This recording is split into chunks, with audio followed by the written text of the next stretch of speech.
welcome to the Buddhist Boot Camp podcast. Our intention is to awaken, enlighten, enrich, and inspire a simple and uncomplicated life. Discover the benefits of mindful living with your host, Timber Hawkeye.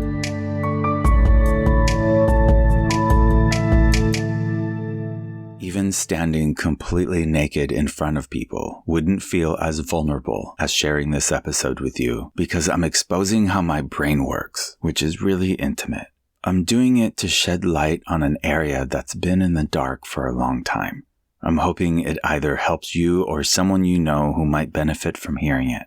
While most labels are damaging, restricting, confining, segregating, and compartmentalizing people into structured identities and denominations, limiting what we can and cannot be, this is a rare case of identifying with something expansive rather than marginalizing, more akin to a breath of fresh air.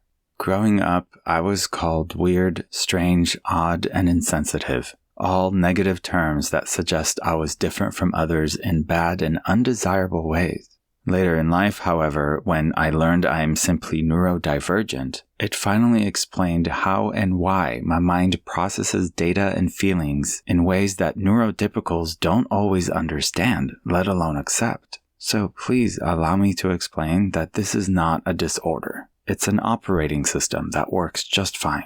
It's like asking someone for chips and they give you French fries. As soon as you realize that they are British and French fries are called chips in the UK, nobody is wrong or stupid. Even though you both speak English, you now understand the need to be more specific in the future because language can be tricky.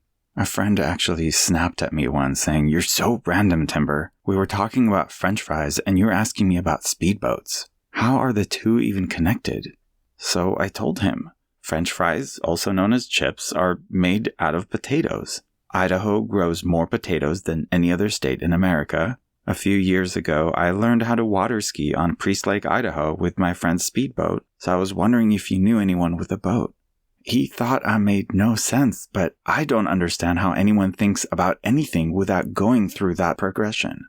I mean, I can't drink water without thinking about its entire cycle from rain to rivers, pipes, filters, and the glass in front of me. Most notably, my brain can't process conflicting data, like when people say they care about their health, for example, and then they turn around and drink alcohol. My mind gets stuck in a loop thinking, it's one or the other, you can't do both. Or when someone says they love me, but then treat me in ways that aren't loving. My brain gets stuck in that loop again, just trying to figure out which is it. And to expose myself even more without making anyone too uncomfortable, I see dogs, cats, rabbits, chickens, and cows in the same light. So it makes no sense to put one on a plate while petting the other. When my thoughts cycle through contradicting information like that in a loop, imagine a computer program that's about to crash. It's very unsettling and disturbing, so life becomes a challenging obstacle course through overstimulating environments, conflicting data, loud noise, and so on.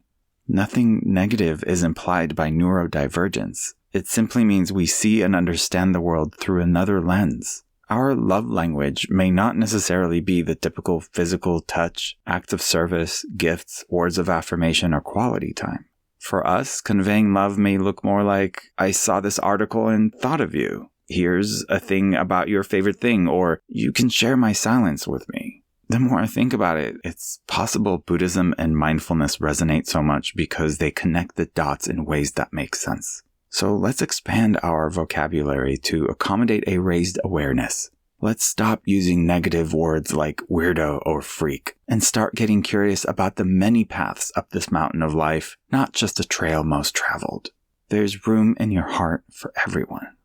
I love you the way I know how to show it, and it's through this vulnerability, honesty, and transparency. So if you find value in what I do with the Buddhist Bootcamp podcast, and you appreciate as much as I do that the podcast doesn't have corporate sponsorship or ad placement, then please show your support on patreon.com/BuddhistBootcamp. Thank you for receiving this information with gentle grace and for being part of this Sangha.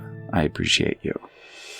Timber Hawkeye is the best-selling author of Faithfully Religionless and Buddhist Boot Camp. For additional information, please visit BuddhistBootcamp.com, where you can order autographed books to support the Prison Library Project, watch Timber's inspiring TED Talk, and join our monthly mailing list. We hope you have enjoyed this episode and invite you to subscribe for more thought-provoking discussions.